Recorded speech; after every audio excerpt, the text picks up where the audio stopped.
Shadan Larki, awards editor at In Session Film. Thrilled to be here with Andrew Bird, the editor of The Seat of the Sacred Fig, currently contending for Best International Feature at the Academy Awards this year. Andrew, thank you so much for joining me and giving me your time. I really appreciate it. Thank you for your interest. I'm happy to be here. I am always interested. Andrew, I have to ask you, just starting on a human level, the thing that I'm most curious about, which is like, what is it like knowing, what Mr. Rasoulof and his crew sacrificed to make this movie, to then be handed that footage and trusted with it? What did that feel like just for you in terms of this man being your friend and a fellow human and a fellow creative mind? Well, I've known that Mohammed, the situation that Mohammed's been in for a number of years now, unable to leave the country and with his passport taken away. Um, yeah, I was really happy that he was actually able to make a film again. I think it's incredibly brave on the part of everyone involved in the film. And of course, it's a huge responsibility on my part as well. But it's also a huge sign of trust from Mohammed that I was left to deal with this. And of course, my aim at all time is to do justice to what the people there are actually putting on the line. Um, yeah. And I was honored to be able to speak to Mr. Rasoulof, and he spoke a great deal about, how much he had to rely on you and how he was sort of sending footage to you. And how did that process work? And sort of how were you in sort of in communication with each other? How was everything sort of shifting as Mr. Rasoulof was maybe not able to shoot the things that he wanted to shoot, right? I mean, how did that process evolve? I quite honestly didn't know a lot of what the plans were there. Mm. I knew at very short notice that they were actually going to start shooting. It was kind of said to me that there was a chance that they would be shooting maybe in 8 days' time, and then they did actually start around that time. And from then on, I was receiving footage, but sporadically. It really depended, I think, a lot on how strong the internet connection was wherever they were shooting in Iran. And I never really knew what was going to be coming. I never really knew whether what I was receiving was the complete footage for any particular scene or for any particular setup. I never knew what was going to come the next day. It was all a little bit unpredictable. And we spoke now and then on the phone while they were shooting. Mohammed doesn't speak too much English and doesn't speak any German, and I unfortunately don't speak any Persian. So we had to always have an interpreter in the line with us. But we kind of talked about what I was seeing, and we talked about what he felt was important in what he'd been shooting. But it wasn't really uh, a daily conversation that we were having. That the circumstances didn't permit that. Did you find yourself in a position where you were able to edit what he was sending you, or did you have to wait until you had maybe everything or a better picture of what was going on before you were able to actually start your work? No, I was editing all the time, Mm. constantly from the start of the shoot. I think it took a little while for the first footage to be sent. But once I was up and running, I was on the project the whole time, and I was editing parallel to the shoot. Mm. Um, So and let at me some point, I started sending stuff back to him, some scenes back to him. I think he was a little concerned at the beginning that I wouldn't come to terms with the language. Mm. Um, but I think once he'd seen a few scenes that I'd cut, he was happy that I was going to manage with the challenge of the Persian. Um, yeah. So this is, I mean, difficult maybe for you to express, but take me into your mindset of you're given this footage and you're, as you're saying, editing parallel to shooting. So what did that mean for you when you're literally sitting behind your computer?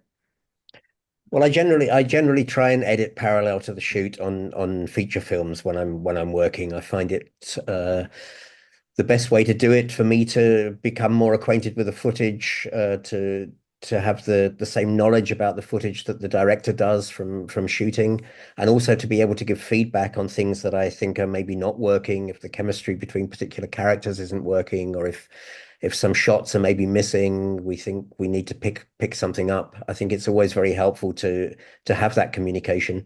We had that with Mohammed. It just wasn't on a daily basis, and it wasn't maybe as yeah, because of the circumstances, we just weren't quite as close as I would normally be in a situation like that.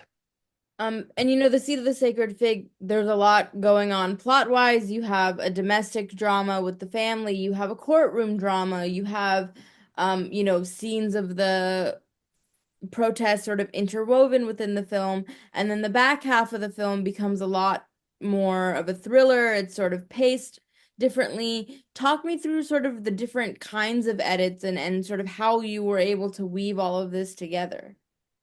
Well, I think we always knew that it was going to be like that. The script had that structure. I think we were very aware from the start that there was a real danger of becoming too confined to the apartment in the early part of the film, and that we were keen to find any way possible to give some space to that part of the film. But it was clear that we were gonna hit a different tone once we left Tehran and once the family moved out to the house in the country. Um, the advantage for me was that the film was shot relatively chronologically, Mhm. so the entire sequence at the end was pretty much the last stuff that they shot. Or the sequences in the house were actually the garden, the house and the garden were the last things that were shot. But that did help. Mhm. And we And also had, oh, go ahead. sorry, I apologize. no, no, I was going to say about the cell phone footage Yes. from documentary footage from real people shooting during the demonstrations and during the protests in Tehran and Iran.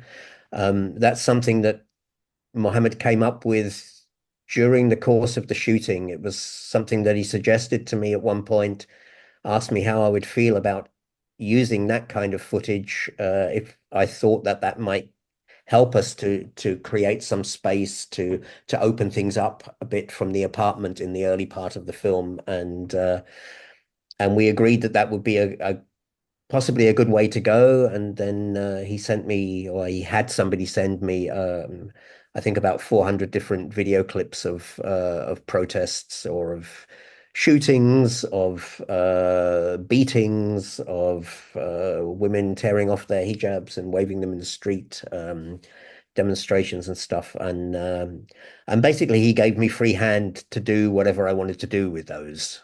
So I worked my way through those and cut them into the film, and we were happy with what that actually did to the narrative as well. So can I ask what it was like to sort of sit with that much footage and have to go through it, and again having to decide what you want to show? I mean, that I can't imagine again on a human level what that must feel like. And again, the trust of somebody handing you this deeply personal footage of what's going on in their country and saying, do it, how do you decide? I'm sort of at a loss for words. How did you handle that? Well, I think I kind of look at that I mean, I I I'm basically the first viewer of this film. So anything that moves me, I hope is going to move a potential audience as well. And if there's things that are maybe too Iran specific or too local that I don't understand, I think it's probably an advantage that it's somebody like me in a different country with a different cultural background watching those things and seeing what reads for me, because hopefully then it's going to read a bit easier, more easily for a Western audience, and some things that are possibly more um yeah, that can't be decoded so easily in the West, that possibly could be decoded by an Iranian audience. I would leave them out because I just wouldn't think that um, the audience that we're trying to reach with the film, and we were hoping to reach a wide audience, would be able to appreciate what we're telling there. So I think that's kind of one of the things that I maybe brought to the project is that kind of take on the footage and also on stuff that Mohammed was shooting, that I was able to bring a different perspective to it, to the perspective that people in Iran could possibly bring. Mhm. And in terms of just editing, what did you find the most difficult just in terms of, again, striking that balance? Because that was the most fascinating to me watching the film, was wondering how all of these sort of themes were able to be woven together in my mind so brilliantly. And in particular, I think the sort of the shift between the first half of the film and the second half of the film to me fits so beautifully thematically in sort of representing the deconstruction of this family unit and sort of as a piece of what's going on larger in the country on a larger scale. And so tell me about sort of that and again being at the helm of that and making sure that that is sort of conveyed as brilliantly as it is. Well, I'm glad you see it like that. I think it was always our hope that, that's what we could convey, but you never really know whether it's going to work until you do it. So yeah, it was you work on the bits that you have and you put it all together and then you try and tighten it so that that narrative does actually pull you in to that kind of story that you want to be telling. Yeah. Mhm. And I'm just curious, like after working on a film like this with these sort of constraints, how do you then go to work on something that's a little bit more traditional? Do you find it a little bit maybe boring or dull to be, I don't know. That's fascinating. I tend to kind of opt to work on challenging films in one form or another. So I've completed another work on another film since that was equally challenging, but just in a different way. Mohammed's film was particularly challenging because we just didn't have any time together in the editing room, and the communication was there were always obstacles to actually communicating clearly about stuff and maybe it would have been a completely different film if we'd sat together in the editing room. Who knows? But I'm happy with the result, and I believe Mohammed is too. So As you should be. You mentioned something really fascinating earlier when you said that you're sort of the first viewer of the film. And in this project in particular, you have to rely very heavily on your own instincts.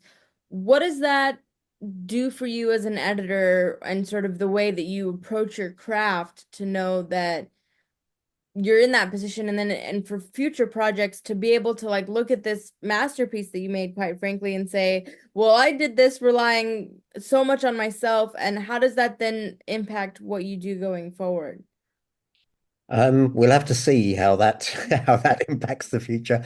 I do think I mean in a sense you're always on your own, and every film's that kind of challenge that you work on, at least for the first part of it. And I do believe that when you start really making decisions and you see that the decisions that you're making are have the effect that you hope that they will be having, I think it gives you greater confidence in your own decision making. Mm. I think that's something that it's a confidence thing more than anything else. And yeah, certainly after a film like this, it's going to take quite a lot to shake me in the editing room. I don't know. Yeah. I like that. I like that. So you mentioned again, this idea of you sort of being the first audience for a film. What is it like for you then to know that this film is out in the world, as well received that it has moved so many people, created so many conversations? What is it like for you to then be able to experience something with the rest of the world, having spent so much time alone with it? I mean, I have to say this is a film. Normally, when I'm working on films, we do try and get some audience reaction before we actually finish the cut, we'd probably go to a test audience or at least have some friends in to come and see it. And with this particular film, we didn't have the time for one thing, and on the other hand, there was the whole secrecy element, and we knew that we could be possibly endangering lives if too many people saw this film at too early a point in time. So we hadn't actually experienced this film with any audience whatsoever until we were sitting in that huge theater in Cannes, and it was really an amazing experience. Just to sit there and to see that the emotions actually do work, the things that you've been kind of trying to convey, you feel that they're working with the audience, and it's an incredible experience. It really is. It's a gift. It really is. Andrew, as I let you go, is there anything that I haven't asked you today that you wanted to mention? I want to make sure you have the last word on your art, your craft, what you were able to accomplish here, I think is truly astounding. And if there's anything that I haven't touched on that you would like to touch on. Thank you so much. I don't think so. It's really I'm just looking forward to the next film I can do with Mohammed when we can actually sit together, Yes. spend some time together because yeah, that was probably the most difficult thing about this thing. But I'm just really relieved that for me, it was a miracle that they managed to get through the shoot. It was a miracle that we managed to get the cut done in time, and it was a miracle that Mohammed managed to get out of Iran and to be safely in Germany now, and anything else that's happened after that, the whole Cannes thing, the Oscar submission, it's really just icing on the cake, and it's really wonderful, and I'm really happy that the film's being seen by so many people. Well, we obviously wish the best for Mohammed and the best for you and whatever your next project may be. I hope I get to talk to you about it and see if maybe it was slightly easier or, as you mentioned, challenging in a different way. But what a treat, and thank you so much for your time. I truly Thank appreciate you very much.